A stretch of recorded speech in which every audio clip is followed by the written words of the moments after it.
Autant de questions auxquelles nous allons essayer de répondre ensemble. Merci à tous les trois de nous avoir rejoints sur ce plateau.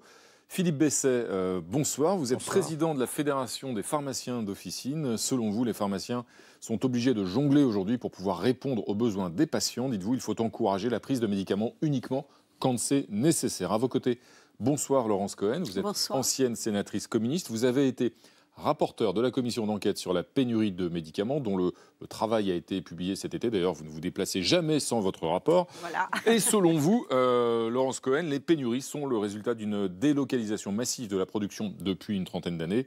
Il faut absolument réindustrialiser en France et en Europe. Et puis à vos côtés, Frédéric Bizard. Bonsoir. Bienvenue à vous.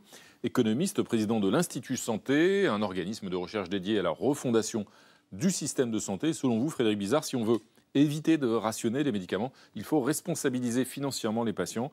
La quasi-gratuité des médicaments est aussi une incitation à la consommation. Tout de suite, pour ouvrir ce débat et pour dresser en quelque sorte un état des lieux, Christian, vous avez un chiffre du jour. 37% des Français déclarent avoir été confrontés à des pénuries de médicaments en 2023. L'an dernier, 29% disaient avoir rencontré ce problème. Bref, une augmentation de 8 points. Philippe Besset, l'aggravation de la pénurie de médicaments, c'est aussi le constat des pharmaciens alors que l'hiver approche ? Oui, certainement. Nous avons actuellement 60% des pharmaciens qui sont en rupture d'amoxicilline, comme il a été dit dans votre sujet. Et nous avons une liste qui se modifie tous les jours des ruptures de médicaments. Oui, donc nous le constatons au quotidien et c'est un sujet qui va s'accroissant au fil des années, qui n'existait pas il y a une dizaine, quinzaine d'années et qui est maintenant la réalité. Quels médicaments en premier lieu ? C'est très divers. Là, ce que nous avons vécu pendant l'hiver dernier, qui sont la rupture sur les médicaments essentiels, amoxicilline, paracétamol, anti-inflammatoire, cortisone, c'est nouveau. Mais les médicaments du type anti-arythmie ou du type Sartan, enfin d'autres médicaments de ce type-là, c'est souvent. Et Laurence Cohen, cette pénurie de médicaments était apparue en particulier au grand jour, en tout cas pour le grand public, lors du Covid. On s'en est aperçu. Est-ce que là, il y a une forme de prise de conscience ? Mais puisque ces pénuries durent et s'installent dans le temps, ça veut dire que ce n'était pas uniquement lié au Covid. C'est un problème donc structurel. C'est effectivement un problème structurel et je veux dire quand même que ça touche toutes les classes thérapeutiques, mais que ce sont 70% des médicaments dits matures, c'est-à-dire des anciens médicaments, relativement peu chers qui sont touchés. Et par contre, les médicaments innovants ne le sont pas. Et vous voyez des médicaments dont les prix s'envolent. Je pense particulièrement, parce que ça rapporte beaucoup aux grands labos. Zolgensma, par exemple, c'est un traitement chez Novartis et c'est vendu 1,9 million d'euros. Et comme par hasard, là, il n'y a pas de pénurie. Donc c'est structurel et c'est dû à des choix politiques qui ont été faits par les grands labos. Et c'est parti pour durer, Frédéric Bizard, puisqu'il y a un vieillissement de la population. Oui, alors, il y a, comme ça vient d'être dit, il y a un vrai problème d'offre. Parce qu'on a, pour une bonne partie des médicaments, un problème d'incitation économique à la production, puisqu'on a dédié au secteur privé à but lucratif la production de ces médicaments. Donc, si vous voulez qu'il y ait une offre suffisante, il faut qu'il y ait un modèle économique qui permette à ces laboratoires d'avoir une incitation et d'avoir une rentabilité. Or, pour beaucoup de médicaments aujourd'hui, et c'est particulièrement vrai en France, parce qu'on a une régulation du médicament qui a été faite à l'aveugle, c'est-à-dire sans considération économique. On a baissé les prix, en gros, on a baissé les prix au même niveau de la hausse du volume. Vous voyez, pour éviter qu'il y ait une hausse du remboursement des médicaments au global. Donc forcément, on a sorti des laboratoires de ce marché-là. La France n'est pas le seul. Et donc, on se retrouve avec une hyper-concentration de la production pour l'amoxicilline. Vous avez une usine en France. Si je vous suis bien, Frédéric Bizard, puisque cette pénurie, elle touche de nombreux médicaments, y compris justement l'amoxicilline ou le paracétamol. Pour bien passer l'hiver, vous nous conseillez là de stocker. Il faut faire des stocks, il faut se précipiter en pharmacie. Non, mais enfin, d'ailleurs, c'est un petit peu ce qui se passe. Hein. C'est comme les bank runs. Quand vous pensez qu'il y a la banque qui va faire faillite, on va retirer son argent.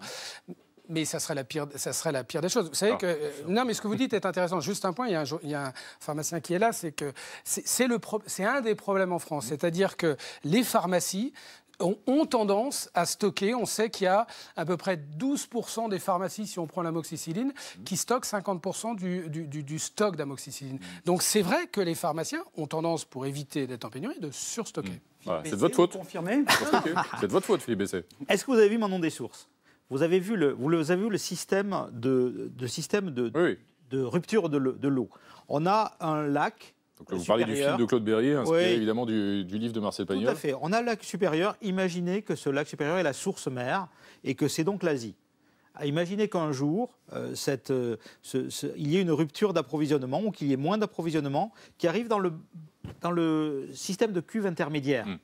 Système de cuve intermédiaire qui est le stock national va s'épuiser petit à petit. Et les tuyaux qui alimentent les villages qui sont les sources, les fontaines des pharmacies, voilà, n'arrivent pas à s'approvisionner. Qu'est-ce que font ? C'est pas la faute des pharmaciens, c'est la faute du Golin, si je vous suis, c'est ça ? C'est la faute, exactement. Et moi, je vous dis que la problématique du stock, c'est est-ce que c'est mal pour un pharmacien ou pour un grossiste-répartiteur d'avoir du stock pour ses patients ? Nous, si on nous dit quel est le stock raisonnable à avoir, on va s'y conformer, évidemment. Mais jusqu'à présent, nous avions dans nos officines 2 à 3 mois de stock d'amoxicilline pour passer l'hiver, avant l'hiver. On ne peut plus l'avoir, dont acte, mais il faut nous le dire et il faut nous donner des consignes spécifiques. Un mot, Laurence Cohen, donc c'est un problème de production d'abord, un problème d'offre à vos yeux ? Je pense quand même que c'est important de resituer les responsabilités parce que depuis 30 ans, les grands labos ont délocalisé. Et ils ont délocalisé pour des problèmes de maximisation de leurs profits. C'est-à-dire qu'ils ont négligé les normes sociales et les normes environnementales. Donc cette politique-là, elle se paye aujourd'hui. Le gouvernement parle de relocalisation, c'est une très bonne chose, mais sur le plan relance, il y a 106 projets qui ont été aidés, on va dire. Sur ces 106 projets, il y en a seulement 18 qui sont une véritable relocalisation. Et je vous dirais que sur ces 18, il n'y en a que 5 qui concernent des médicaments stratégiques. Donc, quelles mesures on prend sérieuses pour faire obstacle à cette pénurie, qui est une pénurie qui est multifactorielle ? Ça serait trop simpliste qu'ici, on laisse entendre qu'il y ait une cause. Il y a plusieurs causes. C'est tellement complexe que vous pointez le gouvernement français, mais quelles mesures on prend, y compris peut-être à l'échelle internationale, parce que cette pénurie de médicaments, Fanny, ne concerne pas que la France, elle se pose aussi à d'autres pays d'Europe. Ah oui, les ruptures de stock concernent aussi largement nos voisins européens. L'Autriche signale une pénurie de plus de 600 médicaments, l'Allemagne 400, la Belgique 300, comme l'Italie qui doit importer plus de 300 médicaments pour lesquels elle ne dispose d'aucun équivalent. En tout cas, ce sont les derniers chiffres dont on dispose. Pour faire face dès maintenant, dès cet hiver à ces pénuries, la Commission européenne lance un mécanisme de solidarité volontaire entre les États membres. Alors comment ça marche ? Eh bien, si un État membre subit une pénurie, il alerte l'Agence européenne des médicaments. Elle ensuite va envoyer un appel à l'aide aux autres pays membres qui ont 10 jours maximum pour l'informer de l'état de leur stock de médicaments. Et c'est ensuite l'agence elle-même qui décide qui est en mesure ou non de partager ses réserves avec l'état qui est en pénurie et donc qui va mettre les deux pays en contact. Attention, ce mécanisme ne peut être utilisé qu'en ultime recours lorsque l'état qui subit la pénurie a déjà épuisé toutes les options pour renflouer ses stocks. La Commission européenne évoque aussi d'autres solutions contre ces pénuries, par exemple la création d'une liste de médicaments critiques ou la prolongation de la durée des conservations des médicaments, entre autres. Frédéric Bizard, si tout le monde manque de médicaments, comment un tel mécanisme peut-il fonctionner ? En effet, il y a eu un effet de délocalisation excessive où on a toujours recherché la maximisation du profit par cette délocalisation, sans aucune réflexion de santé publique et sans aucune réflexion environnementale. Pour les antibiotiques, l'essentiel de la production est au sud de l'Inde, à Hyderabad, où 150 industriels ont été se concentrer sans aucune considération environnementale, avec des plaintes sur place énormes et tout. Bon, et évidemment, il a fallu le Covid pour montrer que quand il y a un accident type Covid, on casse les chaînes de production et donc forcément on est obligé on a perdu sa souveraineté. Alors moi je veux bien qu'on parle de relocalisation industrielle, mais si on compte sur la réindustrialisation d'un pays comme la France pour résoudre ce problème-là, on ne va pas être grand nombre sur ce plateau à en voir les bénéfices. On ne passera pas l'hiver, vous voulez dire. On ne passera pas l'hiver. Il est suivant. On ne passera pas l'hiver. Donc le problème c'est que où est la politique publique du médicament en France? Où est la politique publique par rapport à cette problématique-là? Moi, je ne la connais pas, peut-être qu'elle existe, mais il y a des solutions de court terme. Il faut agir sur plusieurs leviers. Il faut diversifier le sourcing, la fourniture de ces médicaments matures et savoir ce que l'on produit en France. Parce que moi, je veux bien qu'on produise la ventoline, qui est un produit qui doit avoir une trentaine d'années. Je veux bien qu'on produise le Doliprane, qui doit avoir 40 ans. Mais vous savez qu'un comprimé de Doliprane, c'est 50 centimes, 60 centimes en prix d'achat en taxe. Un comprimé d'amoxicilline, c'est 30 centimes. Est-ce qu'on va intégrer le financement de notre modèle social à l'intérieur de tel prix de vente ? Personnellement, je ne le pense pas. Justement, Laurence Cohen, est-ce qu'une des solutions, ça ne pourrait pas être de rehausser le prix de ces médicaments anciens, les plus courants, pour inciter les industriels à réinvestir le marché français ? C'est très intéressant comme question et tout à l'heure, vous avez dit qu'il y avait des pénuries à tous les niveaux, au niveau européen. Vous avez donné des exemples. C'est très intéressant parce que l'Allemagne, qui pratique des prix bien plus élevés que la France, a connu les mêmes pénuries.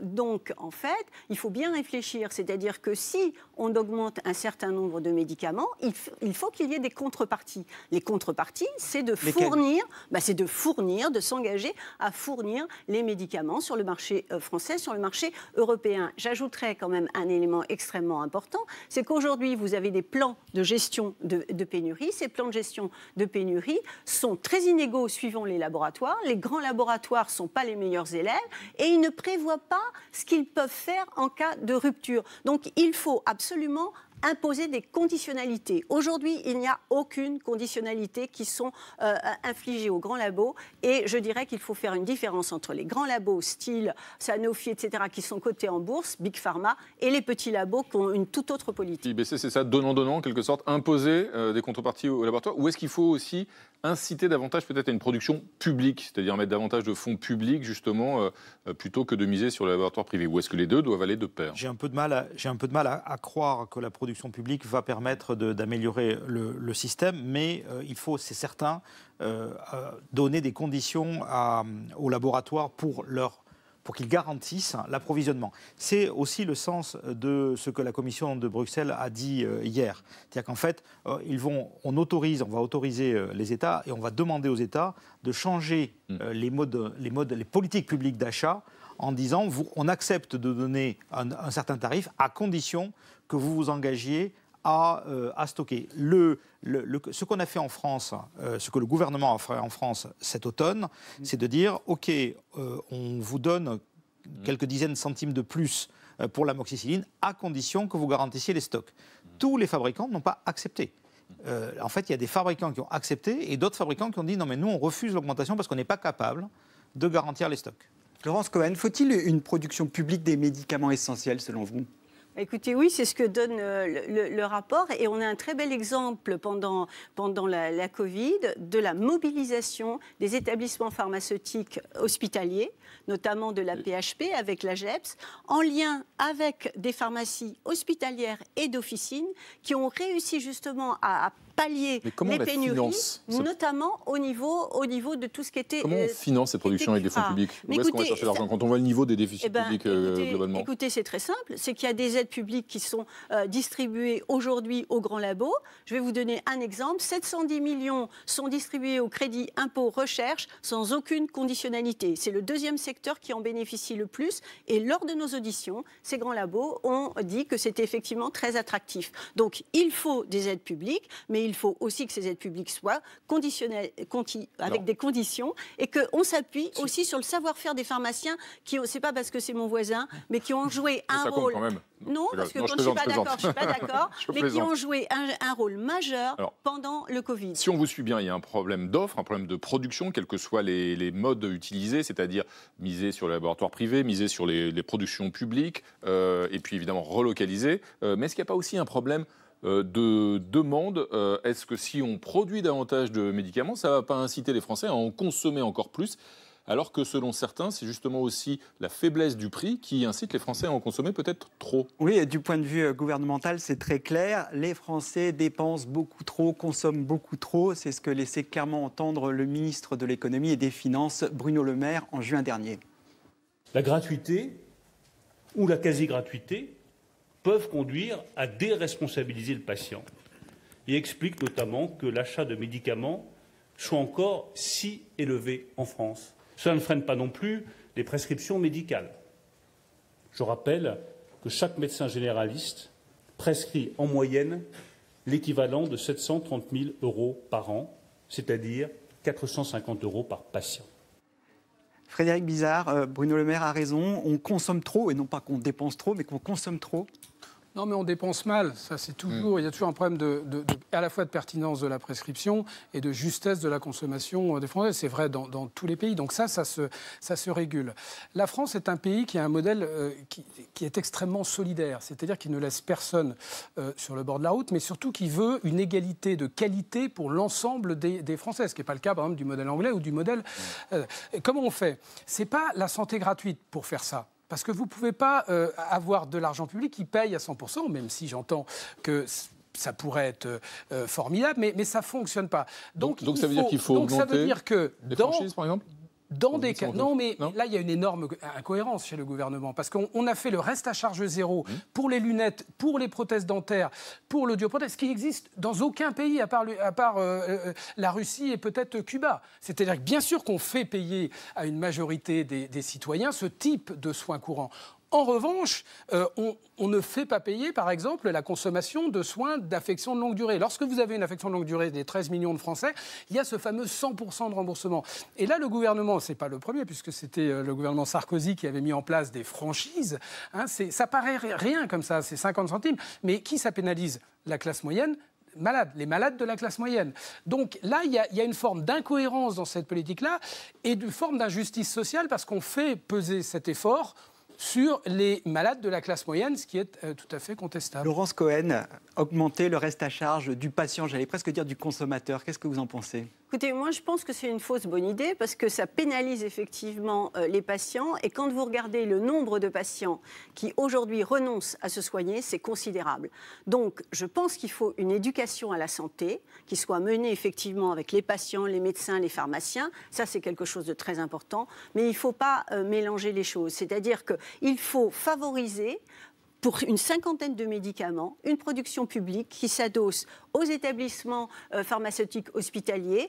On a appris quand même pendant notre audition que la GEPS, qui est donc cette agence au niveau de la PHP, allait licencier 50 ETP, alors qu'ils sont équivalent temps plein, équivalent temps plein, alors qu'ils sont en capacité de produire, qu'ils ont dû renoncer à leur mission en 2018 sur injonction du responsable de l'époque, et que du coup, ça leur a fait perdre 80 millions d'euros. Et aujourd'hui, c'est les grands labos qui prennent ça, c'est l'industrie pharmaceutique, et eux, ils n'ont une redevance que de 15 millions. Quand vous demandez où on trouve l'argent, moi, je vous le trouve très facilement. C'est une question de volonté politique. Ça va être compliqué de trouver l'argent. Là où c'est pas compliqué, c'est de faire une vraie politique publique du médicament qui transforme ce secteur-là en un vrai service public. Il peut être délégué au secteur privé, mais enfin, il faut quand même garantir la continuité de ce service public. C'est la moindre des choses. Pourquoi ? Parce que c'est payé par de l'argent public pour les 3/4 des dépenses. Ce qui fait la richesse de l'industrie pharmaceutique, c'est la solvabilité garantie par les États.